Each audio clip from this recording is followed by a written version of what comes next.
గత బీఆర్ఎస్ ప్రభుత్వ హయాంలో కమిషన్లకు కక్కుర్తిపడి మిషన్ కాకతీయ పేరుతో రైతులకు సాగు నీళ్లు లేకుండా చేశారని గణపురం మండల కాంగ్రెస్ నాయకులు మాజీ కోఆప్షన్ సభ్యులు చోటేమియా ఆరోపించారు. ఈ మేరకు గణపురం మండల కేంద్రంలో వారు మీడియాతో మాట్లాడారు.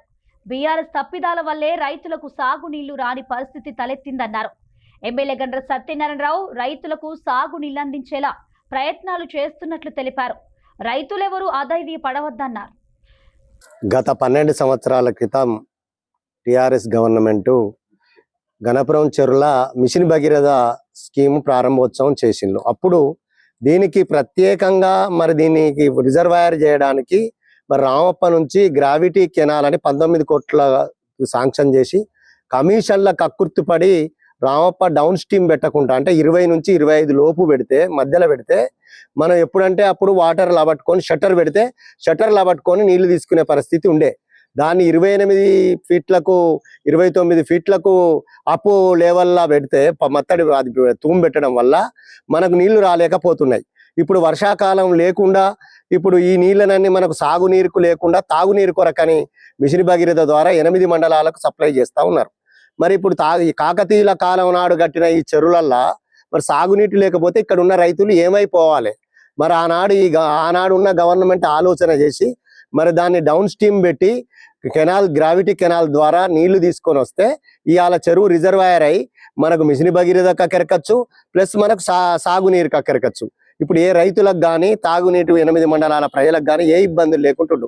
ఆనాడు ఆ గవర్నమెంట్ బీఆర్ఎస్ గవర్నమెంట్ చేసిన పొరపాటు వల్ల ఇవాళ మనకి దుస్థితి వచ్చింది. ఆనాడు కమిషన్లకు కక్కుర్తిపడి ఆనాడున్న ఎమ్మెల్యేలు, ఆనాడున్న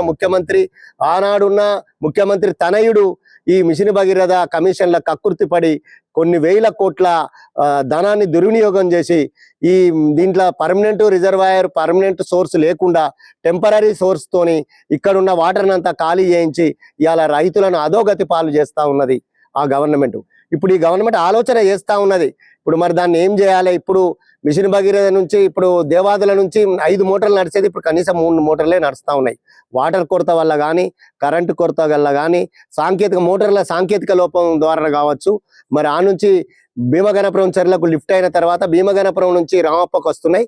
రామప్ప 27, 26, 28 ఫీట్లు రాగానే అక్కడ నుంచి ధర్మసాగర్ కొట్టి పాకాల మన పరకాల ప్రాజెక్టు ద్వారా ధర్మసాగర్ ద్వారా జనగాం నుంచి ఆలేరుకు వాటర్ సప్లై 7 కాన్స్టిట్యున్సీలకు వాటర్ పోతా ఉన్నాయి.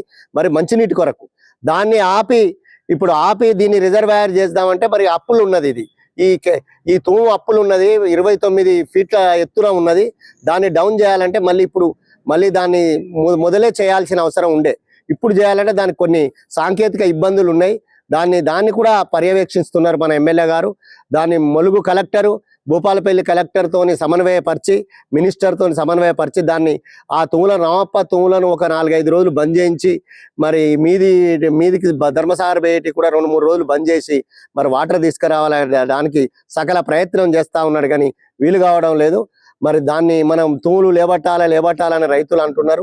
ఇప్పటికీ 30 వంతు నాట్లు వేసుకున్నాం. నాట్లకు తన్నీరు పున్నీరు లేకుండా ఉన్నది కనుక ప్రభుత్వం స్పందించి వెంటనే స్పందించి ములు కలెక్టర్తో సమన్వయపరిచి వెంటనే దీంట్లోకి నీళ్లు వదిలి రేపు ఎల్లుండి నీళ్లు వదిలి ఈ రైతులను ఆదుకోవాలని గణపురం మండల ప్రజల తరపున విజ్ఞప్తి చేస్తా ఉన్నాం. అదేవిధంగా మనకు మోరంచే నిత్యం నీళ్లు బారుతూనే ఉన్నాయి. రామప్ప లీకేజ్ వాటర్ కావచ్చు, ఇది వివిధ చెరువుల లీకేజ్ వాటరు మొత్తం వరదలై మన గోదావరి మానేరులా కలిసి మానేరు ద్వారా గోదావరికి పోతా ఉన్నాయి. ఆ నీటిని మన గణపురం చెరువులకు లిఫ్ట్ ఏర్పాటు చేయాలని మన ఎమ్మెల్యే దృష్టికి తీసుకుపోవడం జరిగింది. ఆయన దాన్ని ఎస్టిమేట్ చేయించి దాన్ని ఒకటి శాంక్షన్ చేయించి మన గణపురం చెరువులకు లిఫ్ట్ ఏర్పాటు చేస్తే అది భవిష్యత్తు కొరకు అక్కడికడుతుంది, వచ్చే పంటకు అక్కడికొస్తుంది. కానీ ఈ పంట చాలా ఇబ్బందికరంగా ఉన్నది కనుక మనం కూడా రేపటెల్లుండి కాలువ మన తూములు ఎత్తి మనకు రైతులకు 1200 ఎకరాలు మత్తడి కాలువకు కోట కాలువకు నీళ్లు అందించి రైతులను ఆదుకోవాలని ప్రభుత్వాన్ని విజ్ఞప్తి చేస్తా ఉన్నాం. అదేవిధంగా మన ఎమ్మెల్యే గారు కూడా కలెక్టర్లతోని కానీ మినిస్టర్లతోని కానీ రోజు అదే విధంగా మాట్లాడుకుంటూ సమన్వయపరుస్తూ ఉన్నాడు. రైతులు ఎలాంటి ఇబ్బంది పడాల్సిన అవసరం లేదు. మన ఎమ్మెల్యే ప్రజల మనిషి, రైతుల మనిషి, ఆయనకు కూడా ఈ చెరువు వెనుక పొలం ఉన్నది కనుక ఆయన కూడా కష్టపడి మరి దీనికి నీళ్లు తీసుకురావాలి, ఎట్లా తీసుకురావాలనే సోర్సు వెనుకలాడుతూ ఉన్నాడు, ఆలోచిస్తూ ఉన్నాడు. కలెక్టర్లు రేపు మంగళవారం నాడు పొద్దున కలెక్టర్లతో మీటింగ్ కూడా ఏర్పాటు చేయడం జరిగింది. ఆయన వేళ ఆయన చేస్తూ ఉన్నాడు కనుక నిన్న ప్రెస్ మీట్ పెట్టి మేము గ్రావిటీ కెనాల్ ఏర్పాటు చేసినాం, నీళ్ళు తీసుకురాలేదు ఎమ్మెల్యే గారు అని ఎమ్మెల్యే గారి మీద అంటున్నాడు. మరి ఆయన ఏం చేసిండు? ఆయన గత ఎమ్మెల్యే చేసిన దాన్ని మళ్ళీ ఈయన కూడా 5 సంవత్సరాలు ఎమ్మెల్యేగా కొనసాగిండు కదా, ముఖ్యమంత్రికి దగ్గర, కేటీఆర్కు దగ్గర, కేటీఆర్కు నేను బినామిని అని చెప్పుకుంటాడు కదా. మరి ఏం చేసిండు ఈయన? మరి దాన్ని డౌన్ చేయించలేదు. మరి ఆ గవర్నమెంట్ ఉన్నప్పుడు డౌన్ చేయించాలి కదా. మరి ఆ తూమును డౌన్ చేస్తే ఇవాళ దానికి షట్టర్ పెట్టి 20 ఫీట్ల నుంచే షట్టర్ పెడితే మనం అవసరం ఉంటేనే నీళ్లు వాడుకుంటాం కదా. అట్లా వాడుకొని ఇవాళ చెరువును రిజర్వాయర్ చేస్తే ఇవాళ తాగునీటికి సాగునీటికి ఏది ఇబ్బంది లేకుంటుండు కదా. మరి ఆయన నిద్రపోయి ఇవాళ మన మీద చెవాకులు బలుపుతాండు. మరి ఆయనకు బుద్ధి ఉండాలి. కమిషన్లకు ఆయన కూడా కకృతి పడి వ్యవహారం చేస్తే మరి ఇవాళ మనం ఏం చేస్తాం? మనం మొత్తం అయిపోయి కూర్చున్నది. ఎవరు చేసినా కూడా 7 నియోజకవర్గాలు తాగునీటికి ఇబ్బంది పడే పరిస్థితి ఉన్నది. దాన్ని కూడా ఆలోచన చేయాల్సిన అవసరం ఉన్నది. మనది 8 మండలాలు కూడా మరి మనం సాగునీటికి మొత్తం నీరు వాడుకుంటే మరి తాగునీటికి ఇబ్బంది అయ్యి అదే ఎమ్మెల్యే మనకు 8 మండలాలు 7 మండలాలు మనే కనుక మన ఎమ్మెల్యే మీద కూడా బదనం వచ్చే పరిస్థితి ఉంది. మరి దాన్ని కూడా మరి వర్ణదేవుడు కర్ణిస్తే మరి మనకు ఏ ఇబ్బంది లేకుండా ఉంటది. కానీ మరి ఇప్పుడు ఆగస్టు ఇంకా 15 రోజులు 20 రోజుల కాలం ఉన్నది. మరి కర్ణించినట్టయితే మనకి ఏ ఇబ్బంది లేకుండా ఉంటది.